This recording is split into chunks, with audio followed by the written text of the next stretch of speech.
Underwriting's tough, right? I mean, that's where I spent my most time when I said I was taking in the knowledge, and completely different, especially if you're comparing it to single family, the way you value a multifamily property. You really gotta know the financials, and it's really more like a business that you're buying, not necessarily real estate. So there's so many, in doing these projections when you're underwriting, there's so many things that can be tweaked and make a deal look good and make the returns look good, when in reality, it's you're not being conservative, and you're kind of just tweaking things you shouldn't be, like, let's say, your reversion cap, or putting in a refinance with terms that aren't conservative for your refinance loan, or expenses that just aren't attainable, or rents that aren't attainable, right?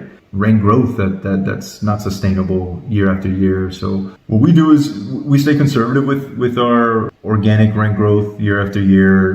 We put especially if we're buying in Texas, we increase the insurance and the taxes. We try to get hard numbers on everything we possibly can, right? So like on insurance, instead of guessing, we try to go out and get a hard number on that. We have a tax consultant look at the taxes to at least give us a good starting point. And then we do a lot of stress tests. We do a ton of stress tests within our underwriting. We want to see where the break-even occupancy is. We want to see, what the returns look like at different exit caps. That's one that's really hard to predict, right? Where we're going to be in 5-7 years from now as far as a cap rate covers. I mean, there's a lot more there, but in general, we try to be pretty conservative with our assumptions and projections. We try to get as many hard numbers as we can, and then a lot of stress tests.